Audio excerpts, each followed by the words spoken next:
పెన్నం పైన ఇలా పెరుగు వేసి చూడండి. ఇంటిల్లిపాది ఇష్టంగా అయితే తినేస్తారు. ఈ రెసిపీ రోటీస్‌లోకి కానీ, రైస్‌లోకి కానీ చాలా అంటే చాలా బావుంటుంది. పిల్లలు, పెద్దలు ఇష్టంగా అయితే తినేస్తారు. మరి పెన్నం పైన పెరుగుతో రెసిపీ ఎలా, ఏంటి అనేది మీకు చూస్తేనే కదా అర్థమవుతుంది. లేట్ ఎందుకింకా వీడియోలోకి వెళ్ళిపోదాం పదండి. ముందుగా పెన్నం అయితే పెట్టేసుకొని, పెన్నం బాగా వేడెక్కిన తర్వాత ఇందులోకి మనం పెరుగు అయితే వేసుకోవాలి. పెన్నం పైన ఇలా ఈ విధంగా పెరుగు అనేది వేసేసుకొని ఇలా మీడియం ఫ్లేమ్లో పెట్టేసుకొని పెరుగును ఒకసారి మొత్తాన్ని కూడా బాగా కలిపేసుకుందాం. ఈ విధంగా ఇలా బాగా కలిపేసుకున్న తర్వాత ఇందులోకే పచ్చిమిర్చిని కూడా వేసేసుకుందాము. ఇలా స్పైసీని బట్టి పచ్చిమిర్చిని అయితే తీసేసుకొని ఇందులోకే మరి కొన్ని జీడిపప్పును అయితే వేసుకుందాము. జీడిపప్పు వేసుకోవడం వల్ల టేస్ట్ చాలా బాగుంటుంది. ఇలా ఈ పెరుగులో మొత్తం పచ్చిమిర్చిని ఒకసారి బాగా కలిపేసుకుందాము. ఇప్పుడు ఇదంతా కూడాను పచ్చిమిర్చి మెత్తబడే వరకు ఉడికించుకోవాలి పెరుగులో. ఇలా ఈ విధంగా బాగా దగ్గర పడిన తర్వాత మనకు పచ్చిమిర్చి ఇట్లా పట్టుకుంటే కట్ కావాలి చూడండి. ఇలా కట్ చేస్తే ఇలా మెత్తబడినట్టు మనకి పచ్చిమిర్చి వచ్చేసి ఇప్పుడు గ్యాస్ అయితే ఇంకా ఆఫ్ చేసేసుకుందాము. ఇలా అయిన తర్వాత చూసారు కదా ఈ విధంగా ఉండాలి. ఇప్పుడు ఒక కడాయి అయితే పెట్టేసుకొని కొద్దిగా నూనె అయితే వేసుకోవాలి. ఇలా కొంచెం నూనె వేసేసుకొని నూనె బాగా వేడెక్కిన తర్వాత కొద్దిగా మినప్పప్పు,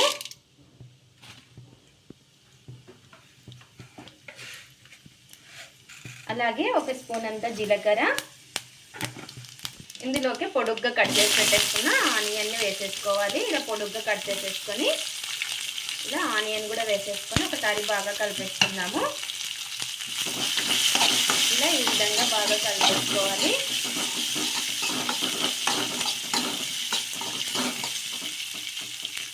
ఇందులోకే పొడుగ్గా కట్ చేసుకున్న టమోటా ముక్కల్ని కూడా వేసుకోవాలి. ఒక 2 అయితే తీసేసుకున్నాను. ఇలా టమోటా ముక్కలు కూడా వేసేసుకొని ఇవన్నీ కూడా ఆయిల్లో కొంచెం ఫ్రై చేసేసుకోవాలి. ఈ టమోటా ఆనియన్ మెత్తబడే వరకు ఇలా ఈ విధంగా బాగా మగ్గిన తర్వాత ఇంకా గ్యాస్ అయితే ఆఫ్ చేసేసుకొని చల్లారిన తర్వాత ఇంకా మిక్సీ పట్టేసుకోవడమే. ఇలా ఈ విధంగా బాగా చల్లారిన తర్వాత ఇంకా మిక్సీ జార్ అయితే తీసేసుకొని మిక్సీ జార్లోకి ఇదంతా కూడా వేసేసుకున్నాము. ఇప్పుడు ఇలా చల్లారిన తర్వాత అంతా కూడా వేసేసుకోవాలి. ఇలా వేసేసుకున్న తర్వాత ఇందులోకి నానబెట్టుకున్న చింతపండును కూడా వేసేసుకోవాలి. రుచికి సరిపడినంత ఉప్పు. ఇప్పుడు మిక్సీ పట్టేసుకుందాము. ఇలా మిక్సీ పట్టేసుకున్నదంతా కూడా ఒక బౌల్లోకి అయితే వేసేసుకుందాము. ఇలా ఈ విధంగా మిక్సీ అయితే పట్టేసుకోవాలి. చూసారు కదా ఇలా. ఇప్పుడు అదే మిక్సీ జార్ అయితే తీసేసుకొని ఇప్పుడు పచ్చిమిర్చి, పెరుగు మనం మగ్గించి పెట్టేసుకున్నాం కదా, ఇవన్నీ జీడిపప్పు ఇవన్నీ కూడా మిక్సీ జార్లోకి అయితే వేసేసుకోవాలి. ఇలా ఇదంతా కూడా వేసేసుకొని దీన్ని కూడా ఒకసారి మిక్సీ పట్టేసుకుందాము. ఇప్పుడు దీన్ని కూడా మిక్సీ అయితే పట్టేసుకోవాలి. ఇలా మిక్సీ పట్టేసుకున్నది కూడా ఒక బౌల్లోకి అయితే తీసేసుకుందాం అంతా కూడాను. చూసారు కదా ఈ విధంగా కొంచెం బరకగా పట్టేసుకోవాలి. ఇప్పుడు అదే కడాయి పెట్టేసుకొని కొంచెం నూనె అయితే వేసుకోవాలి. ఇలా కొద్దిగా నూనె వేసేసుకొని ఇందులోకి ఆవాలు, అలాగే కొంచెం జీలకర్ర, అలాగే కరివేపాకు, అలాగే ఒక ఎండుమిర్చి ఇలా ఇవన్నీ కూడా వేసేసుకొని ఒకసారి బాగా కలిపేసుకున్నాము. ఇలా కలిపేసుకున్న తర్వాత ఇప్పుడు ఇందులోకి మనం మిక్సీ పట్టి పెట్టేసుకున్నాం కదా ఆనియన్ టమోటా పేస్ట్ అయితే వేసేసుకోవాలి. అలాగే పచ్చిమిర్చి, పెరుగుని కూడా వేసేసుకుందాము. ఇలా ఇప్పుడు ఇవి రెండు కలిసేలాగా కలిపేసుకుందాము. ఒకవేళ మీకు ఉప్పు తక్కువ అనిపిస్తే ఇప్పుడు వేసుకోవచ్చు కొంచెము. ఇలా ఈ విధంగా మొత్తం కూడాను కలిసేలాగా కలిపేసుకోవడమే. ఇలా ఈ విధంగా మొత్తం కూడా బాగా కలిపేసుకొని ఇప్పుడు ఇందులోకి కొంచెం నేను ఉప్పు అయితే వేసుకుంటున్నాను. ఉప్పు కొంచెం తక్కువగా ఉంది.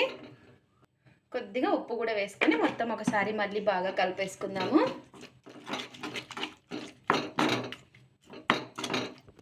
ఇలా ఈ విధంగా మొత్తం కూడా బాగా కలిపేసుకొని ఇంకా గ్యాస్ అయితే ఆఫ్ చేసేసుకొని ఇంకా బౌల్లోకి అయితే సర్వ్ చేసేసుకుందాం.